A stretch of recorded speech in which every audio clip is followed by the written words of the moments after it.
नमस्कार, आप देख रहे हैं वॉइस ऑफ रिपब्लिक और मैं हूं आपके साथ कोमल सिंह। उत्तर प्रदेश के सुल्तानपुर से इस वक्त की बड़ी राजनीतिक खबर सामने आई है।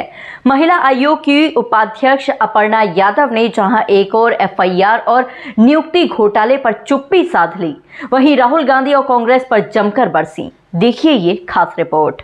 सुल्तानपुर पहुंचे महिला आयोग की उपाध्यक्ष अपर्णा यादव ने आज कई मुद्दों पर अपनी प्रतिक्रिया दी।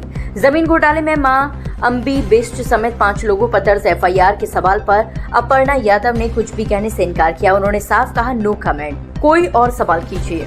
लेकिन राहुल गांधी पर सवाल आया तो अपर्णा यादव खुलकर बोली। उन्होंने कहा, राहुल गांधी को तथ्यात्मक बातें करनी चाहिए। वह अजीब तरीके से बयान देते हैं। इलेक्शन कमीशन जैसी संवैधानिक संस्था पर अपशब्द बोलकर राजनीति नहीं चमक सकती।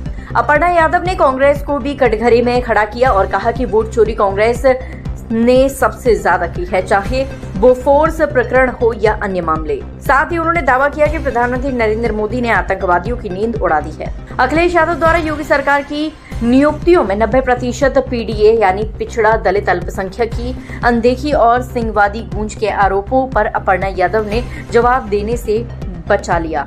इसी तरह शिवपाल यादव से जुड़े सवालों पर भी उन्होंने टिप्पणी करने से परहेज किया। मुझे बहुत अच्छा लगा सुल्तानपुर का जेल देख करके कि यहाँ पर बहुत व्यवस्थित है और महिला बंदियाँ जितनी भी थी उनके लिए सबसे बड़ी बात है पुस्तकालय का निर्माण हो रहा है। मैं अपनी तरफ से यहाँ पर किताबें भी दूँगी और मैं चाहती हूँ कि यहाँ पर जितना भी समय उनका होए वो कुछ अच्छा सीखें, एक बेहतर इंसान के रूप में जब भी उनकी सज़ा पूरी हो वो बाहर निकले तो यहाँ से जो भी अध्ययन करेंगी, अपना जो उनका संस्मरण रहेगा जेल का वो अपना। देखिए, वोट चोरी करना ना करना एक विषय है और सबसे बड़ी बात है कि कांग्रेस से ज़्यादा वोट चोरी किसने करी है, चाहे बोफोर्स का एक वो हो प्रकरण हो, इतने सारे उनके तो जब से कांग्रेस पार्टी मुझे लगता है बनी है तब से लेकर के आज तक अगर आप गूगल पे भी डाल देंगे तो कांग्रेस की सारी निकल आएगी पोल पट्टी। और मुझे लगता है कि हाँ, एक चीज़ ज़रूर जो है आदरणीय प्रधानमंत्री जी ने ये करी है कि जो लोग आतंकवाद फैला रहे थे उनकी नींद उन्होंने उड़ा ली है, उनकी नींद की चोरी कर ली है। राष्ट्र विरोधियों की नींद एकदम ख़राब हो चुकी है आदरणीय प्रधानमंत्री जी के। तो हो सकता है राहुल जी, क्योंकि उनको कहा ही जाता है कि वो अजीब तरीके की बात करते हैं, तो हो सकता है उनके गलती से तारीफ़ करने की बजाय इस तरीके की बात निकल गई। अब देखिए, ये चीज़ मुझे नहीं पता कि वो क्या ख़त्म कर रहे हैं नहीं ख़त्म कर रहे हैं, परंतु इस तरीके की अजीबोगरीब बात जो वो करते हैं मुझे नहीं लगता है कि उनको करनी चाहिए। तथ्यात्मक बातें करनी चाहिए।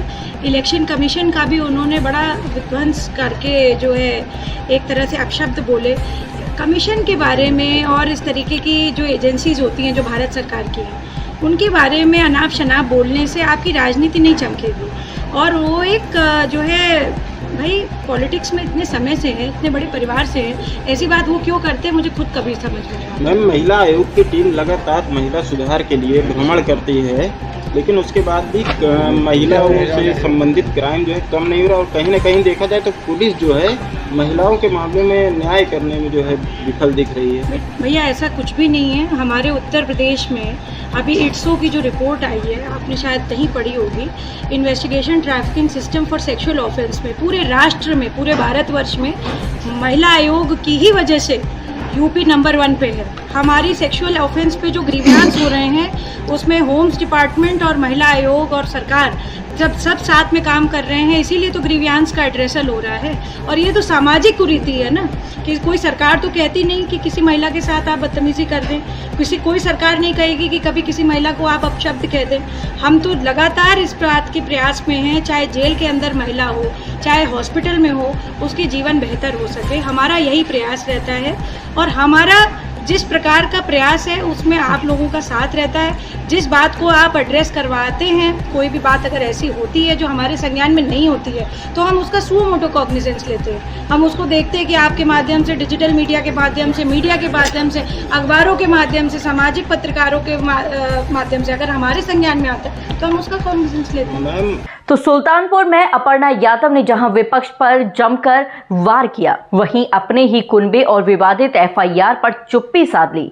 फिलहाल यूपी की सियासत में उनके बयान से नया राजनीतिक तापमान बढ़ गया है।